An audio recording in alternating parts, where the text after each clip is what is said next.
Dans un petit village nommé Naba, vivent les plus belles des jeunes filles, avec des visages parfaits et des corps magnifiques. Naba est un village très paisible, et rarement quelqu'un se dispute dans ce village. La plus belle fille de Nabaville était jugée selon la longueur, la beauté et la douceur de ses cheveux. Cela poussait les habitants de Naba à mettre beaucoup d'efforts dans la pousse et la coiffure de leurs cheveux. Pour être choisie comme la plus belle jeune fille, la mue qui allait devenir la femme du prince du village et future reine, les filles prenaient grand soin de leurs cheveux. Elles passaient du temps à les coiffer, à les peigner, à les entretenir, à les sublimer. Elles étaient toujours à la recherche de nouveaux remèdes pour faire pousser leurs cheveux plus longs et plus beaux. Elles connaissaient toutes les astuces. Eau de riz, pâte de curcuma, eau d'oignon, huile de coco, aloe vera et bien plus encore. Les jeunes filles savaient tout. Parmi toutes les jeunes filles du village, celle qui avait les cheveux les plus longs et les plus beaux s'appelait Zeynab. Sa magnifique chevelure était génétique, héritée de sa mère. Ses cheveux étaient si longs, si soyeux, si magnifiques. Les autres filles admiraient la chevelure de Zeynab. Elles rêvaient toutes d'avoir des cheveux aussi longs qu'elle et cherchaient des recettes pour les faire pousser. Les hommes du village adoraient les cheveux de Zeynab et rêvaient tous de l'épouser. Mais c'était impossible, car tant que ses cheveux restaient les plus longs, elle serait promise au prince. Les cheveux de Zeynab étaient les plus longs, suivis par ceux d'Ariane, juste derrière elle. Ariane avait aussi les cheveux très longs, mais ils n'étaient pas aussi longs que ceux de Zeynab. Et Ariane en était jalouse. Ses cheveux n'étaient qu'à 1 centimètre de différence.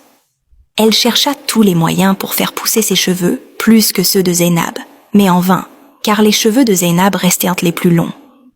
Hadja, quant à elle, avait les cheveux les plus courts du village, et les autres jeunes filles se moquaient d'elle. Elles la taquinaient sans cesse. « Mais pourquoi tes cheveux sont si courts ? Tu ne veux pas participer au concours pour devenir l'épouse du prince ?»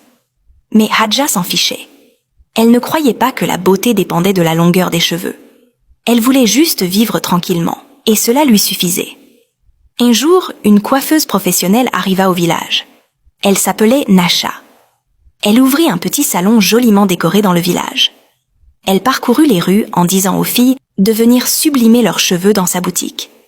Mais les filles avaient peur de laisser Nasha toucher leurs cheveux.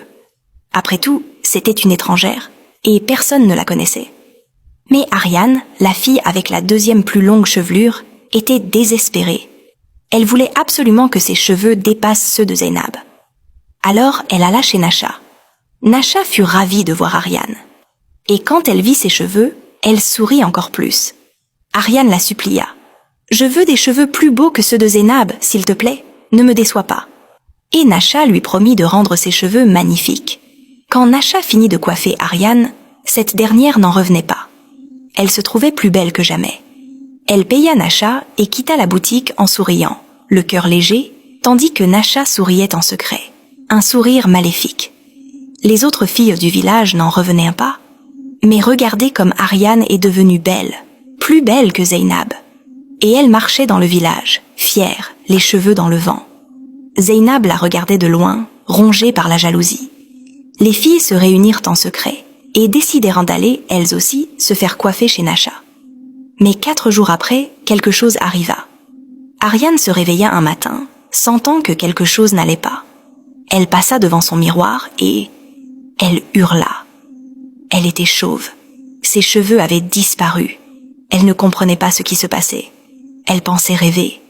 Ses cheveux étaient magnifiques. Où étaient-ils passés ? Elle regarda de plus près. Il ne restait pas un seul cheveu sur sa tête. Elle fondit en larmes. Et elle comprit. Tout avait commencé avec Nasha.